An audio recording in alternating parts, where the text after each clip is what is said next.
और क्या हाल चाल। तो मार्शल यूनिवर्स एपिसोड 2 की शुरुआत होती है और हमें होली किंग को बताया जाता है जो कि 5 लोगों को सिलेक्ट कर लेता है और 5 लोगों से कहने लगता है कि अब तुम्हें ब्लड पूल में जाकर वहां पर अपनी बढ़िया तरीके से कल्टीवेशन करना है ताकि तुम और भी ज्यादा पावरफुल हो सको और भी ज्यादा अपने शरीर के अंदर शक्तियां बसा सको। अब भाई साहब यह कहती है होली प्रिंस चलता है या फिर बोला जाए तो होली किंग चलता है तो कुछ बुड्ढों के साथ यहाँ पर एक पोर्टल ओपन कर देता है। अब जैसे ये पोर्टल ओपन होता है ना तो सभी के सभी 5 स्टूडेंट चलते हैं तो इस पोर्टल के सहारे से इस पोर्टल के अंदर चले जाते हैं। अब इसी के साथ सीन शिफ्ट होता है और हमें ये तालाब को बताया जाता है जहाँ पर सभी के सभी 5 स्टूडेंट कल्टीवेट कर रहे होते हैं और वहीं हमारा अंशु चलता है तो वो भी बढ़िया तरीके से कल्टीवेशन करने के लिए बैठ जाता है। अब अंशु कल्टीवेशन करने के लिए बैठता ही है तभी उसे कुछ महसूस होने लगता है कि मानो इस ब्लड पूल के अंदर कोई बहुत ही ज्यादा पावरफुल क्रिएचर हो। इतने में अंशु के पास जो बिल्ली है ना जो कि शायद अंशु के शरीर में ही रहती है वो बिल्ली चलती है तो अंशु से कहने लगती है कि तुम जिस चीज को महसूस कर पा रहे हो ना वो सच में इसी ब्लड पूल के अंदर है और अगर तुम उसे प्राप्त कर लेते हो ना तो तुम्हारी कल्टीवेशन लेवल बहुत ही ज्यादा बढ़ जाएगी। अब जैसे ही अंशु बिल्ली की बात सुनता है ना तो वो पीछे मुड़कर देखता है। इतने में उसे पीछे जो गबरू है ना वो देखने को मिलता है जो कि पहले ही अनुभव कर चुका था कि तालाब के नीचे कुछ है इसलिए वो नीचे जाने लगा था। अब जब अंशु गबरू को ऐसे नीचे जाता हुआ देखता है ना तो जो बिल्ली हमारे अंशु के अंदर रहती है ना वो अंशु से कहने लगती है कि अंशु तुम्हें गबरू से पहले उस क्रिएचर को प्राप्त करना होगा तभी तुम पावरफुल हो पाओगे। अब जैसे ही अंशु बिल्ली की बात सुनता है ना तो वो भी तेजी से पानी के नीचे चला जाता है। अब इतने में हमें रास्ते में जाता हुआ बताया जाता है। अब जब गबरू अंशु को अपना पीछा करता हुआ देखता है ना तो गबरू चलता है तो अंशु पर अटैक करने लगता है लेकिन अंशु चलता है तो वो भी हर अटैक को डॉज कर तेजी से जो पानी की गहराई है ना उसके अंदर जाने लगता है ताकि वो उस क्रिएचर को प्राप्त कर सके जिस क्रिएचर के सहारे से वो पावरफुल हो सकता है। अब इन दोनों के बीच ऐसी फाइट चलती रहती है और जो लगातार तालाब की गहराइयों में जाती रहती है। अब इतने में हमें अंशु को बताया जाता है जो कि फाइनली तालाब की गहराइयों में आ जाता है। अब जैसे वो यहाँ पर आता है ना तो उसे सामने एक बहुत बड़ा क्रिएचर बंधा हुआ देखने को मिलता है जो कि जंजीरों में बंधा हुआ था लेकिन ऐसा लग रहा था कि मानो ये मर चुका है। लेकिन इतने में जो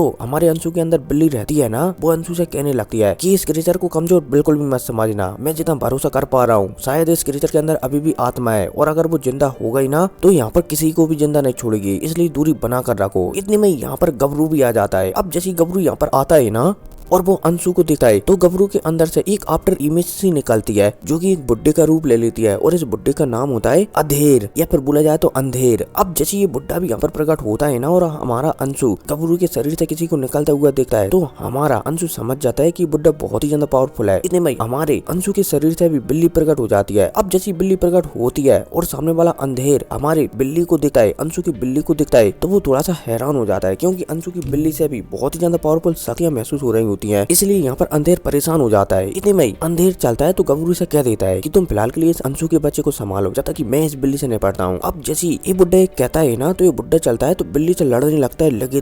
तेरी और वहीं बिल्ली चलती है तो वो भी इस बुड्ढे से निपटने के लिए लड़ने लगती है लगे तेरी और इधर दूसरी साइड हमारा अंशु और गबरू चलते हैं तो वो दोनों भी आपस में लड़ने लगते हैं लगे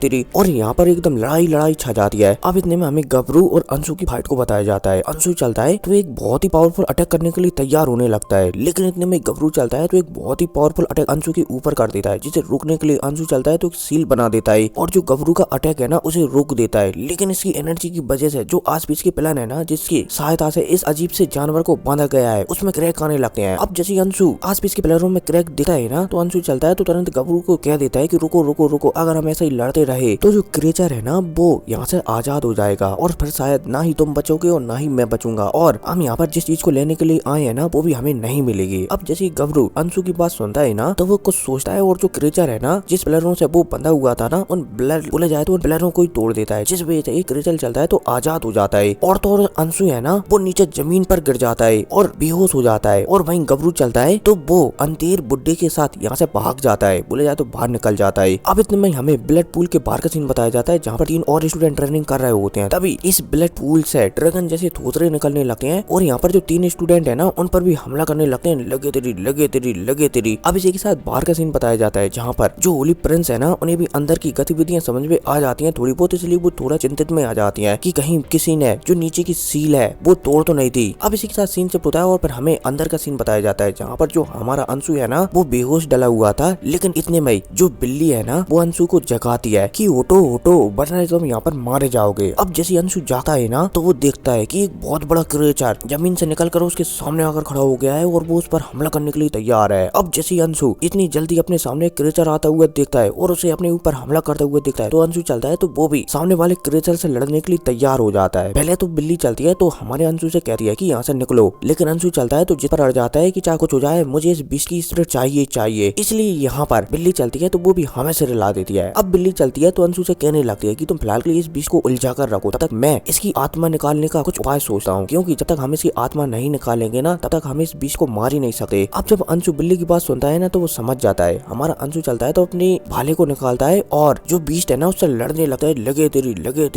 तेरी। लेकिन हमारा अंशु जितना भी ट्राई करे वो इस बीस्ट पर भारी नहीं पड़ पा रहा होता है। इतने में अब हमें बिल्ली को बताया जाता है जो कि कुछ मंत्र पढ़ती है और पलक झपकती जो क्रिएचर है ना उसकी शरीर से उसकी आत्मा निकलने लगती है। अब जब ये क्रिएचर देखता है कि सामने वाला बोल जाए तो पीछे वाली बिल्ली उसकी आत्मा निकालना चाहती है तो ये क्रिएचर चलता है तो इसकी एनर्जी जो बाहर घूम रही थी ना सारी की सारी एनर्जी को अंदर बुलाने लगता है और जो बिल्ली है ना उस पर हमला करवाने लगता है। अब जब बिल्ली आसपास के छोटे मोटे आत्माओं को, छोटे मोटे ड्रैगनों को अपने ऊपर हमला करते हुए दिखती है ना तो उसका थोड़ा सा मन भटक जाता है, जिस वजह से वो अभी तक जिस क्रिएचर की आत्मा निकाल रही थी ना वो दोबारा से उसी क्रिएचर के अंदर घुस जाती है। अब जब अंशु दोबारा से क्रिएचर के अंदर उसकी आत्मा घुसता हुआ दिखता है ना तो अंशु समझ जाता है कि अब इस क्रिएचर से ड्रिल करना बहुत ही ज्यादा मुश्किल होगा। लेकिन अंशु चलता है तो वो दोबारा से इस क्रिएचर से लड़ने लगता है, लगे